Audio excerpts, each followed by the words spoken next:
Let's learn a little bit more about something called Cinema 4D. This may ring a bell for some of you, but if it doesn't, don't worry, we're going to talk about it today and see why it's in After Effects. So Cinema 4D is a 3D modeling tool, meaning that you can use that program to create those models, animate them, create scenes, and do a bunch of complex creations with them. You may be wondering why the label is in After Effects. Well, since the 2020 update, you can now use After Effects with Cinema 4D to create more complex projects. So you can import the file. As you can see here, I just imported a Cinema 4D file.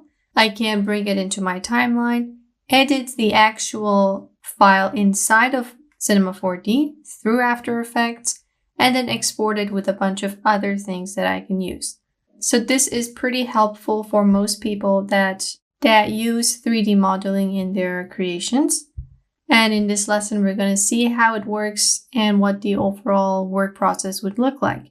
Now, I'm not going to teach you how to use Cinema 4D because it's an entirely different program. I'm just going to show you what it looks like and answer some questions that may have occurred while you were using After Effects. So the version of Cinema 4D that you will get with your After Effects installation is Cinema 4D Lite, meaning that it's not the exact full program because you have to get a different license for that. But with your After Effects license, you will get Cinema 4D Lite. Now with the Cinema 4D Lite, you can render these files, control the rendering, camera, and scene on the layers. So it's a pretty helpful feature. The only thing that you need to do is to sign up on Maxim, which will pop up. There will be a screen when you open Cinema 4D. It's going to ask you to make an account. It's free, just do it if you want to use this tool, and then you're good to go. So apart from the actual program, I'm going to show you what the presence of this new update does for our regular 3D layers. So I'm going to make a new composition. And right over here, you may have noticed that we have Basic, Advanced, 3D Renderer. When I go over here, I get a drop-down menu for two options. By default, you are on Classic 3D, and I'm on the latest version of After Effects. You may be getting another one, which I believe was Ray Traced 3D Renderer, but in the newest version, that's no longer there. And then we get Cinema 4D. So with Classic 3D, it's the traditional After Effects renderer. Layers can be positioned as planes in 3D space. But when I switch to 4D, you can see we get a lot of things disabled and enabled. The most important thing inside After Effects is the extrusion of text and shapes. I'm going to show you what that looks like in a second. So it enabled extruded and beveled text and shapes, reflections, curved footage layers, material overrides on text, shape, bevels, and sides, environment layers in reflections only, pre-comp depth pass with channel effects. It also disabled a lot of things that we would normally use in After Effects, such as blending modes, track mattes, and a bunch of other things. So let's just hit OK for now, and it gets a nice composition. So let's just make a new composition and grab a shape. So there's my shape. As the description said, I'm now able to add extrusion to my shapes and text. Now, what does that mean? First, we need to turn our shape into 3D. Cinema 4D only works with 3D layers. Turn it 3D, and we have the option to change our renderer again. Now you can see that we have something called geometry options. On Classic 3D, it's grayed out. So this is a new feature that you can use with Cinema 4D. Open this up and we get a bunch of sliders that concern the bevel and extrusion of your shapes. The same thing applies to your text layers, but with shape layers, what you can do is to first, let's change our active camera, go to custom view 1 so I can see the extrusion happening. And without changing anything, I'm just going to increase the extrusion depth. And you can see that I'm kind of creating a block just by moving this slider. So this is pretty cool because instead of constructing a normal cube layer with the Classic 3D renderer, I can create a cube like this with just one slider using the geometry options that I have. So that's the extrusion depth. It decides how tall or how short your extrusion is. You can go for 0 to get the default number. You can also keyframe all of these guys, so I can make it 0 here, make it long here. And I'm going to get a really simple animation. Let's look at the other options. We have whole bevel depth. This is about text layers, so I'm going to skip it for now because we don't really have a hole in our shape. Next, we have bevel depth. Bevel concerns the edges of your 3D shapes.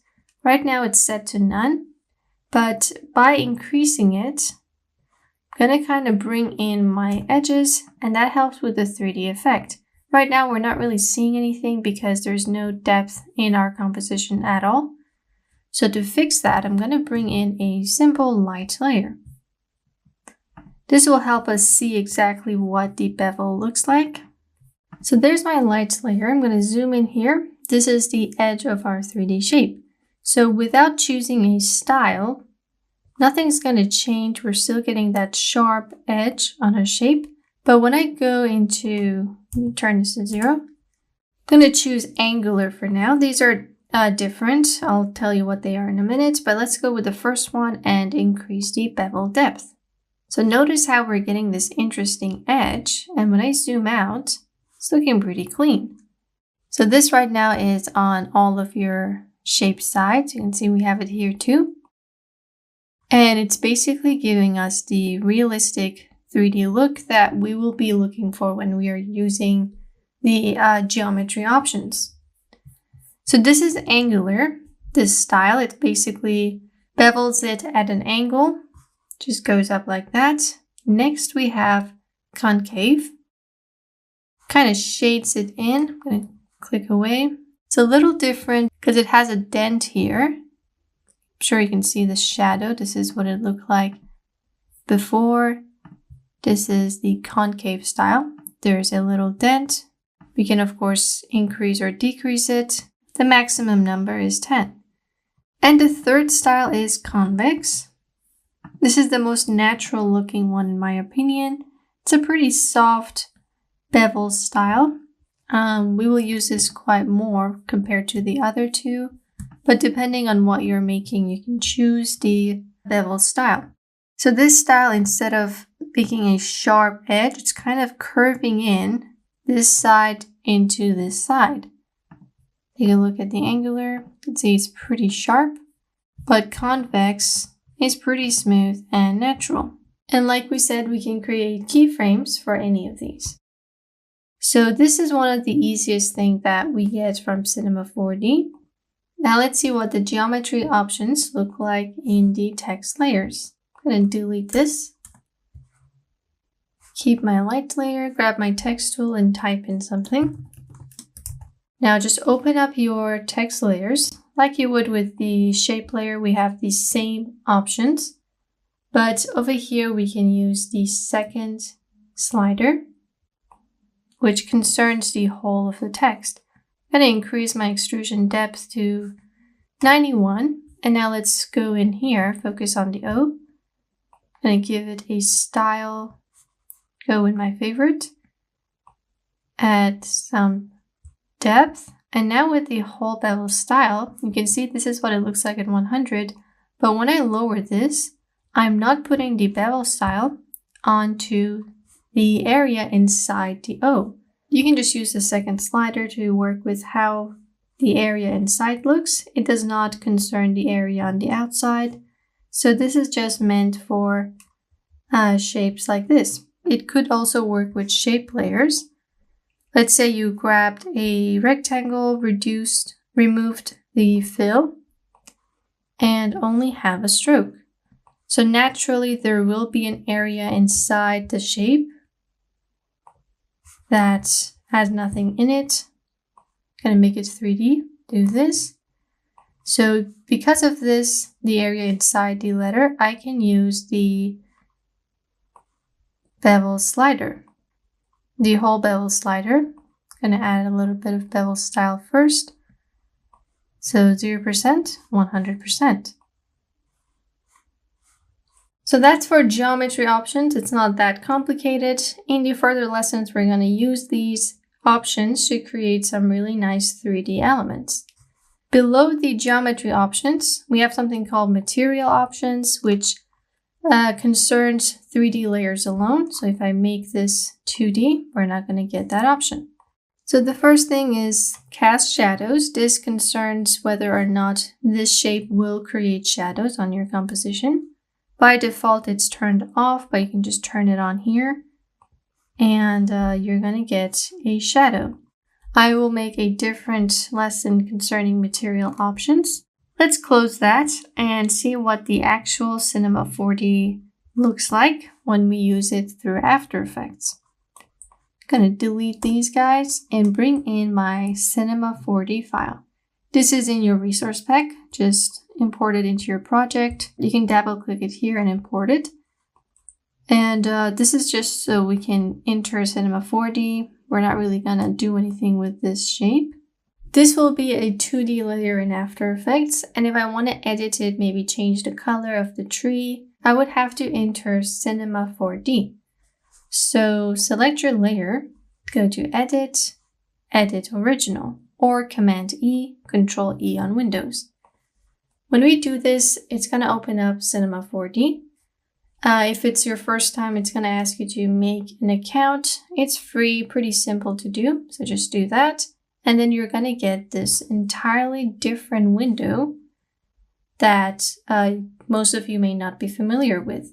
So it's a pretty complex environment, but as you saw, we used the layer inside After Effects to open Cinema 4D. So whatever I do right here is going to affect what my composition looks like. For example, I can grab one of these tools and push my tree all the way to the back. When I hit Command S or Control S on Windows, it's going to look exactly the same in After Effects. So I would just import it into our program here and do my edits here, maybe make these green, save my project, which you would have to do on your local computer. And then I can just get the settings updated inside After Effects. So I'm just going to bring it back here, Command S.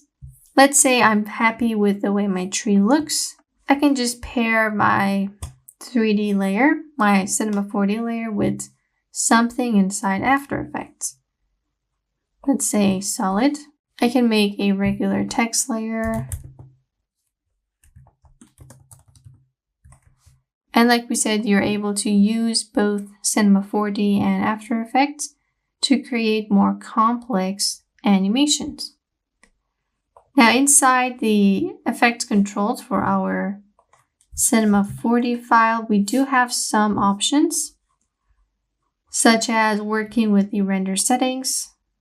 I can decide how I want to render this project. I can change my camera settings. So these are a bit advanced and just create really cool animations. But we're not going to get into how to create those animations because that would require knowledge of Cinema 4D, which most of you may not have. So that's what Cinema 4D is, and we now know why it's here and what we can use it for. In the upcoming lessons, we're going to be using this renderer quite often, so knowing what it is going to help you with a better understanding of those lessons. So now that we know the basics of the 3D aspect of After Effects, we can move on with the lessons on how to use the tools that we just learned to create some really cool results. I'll see you guys in the next lesson.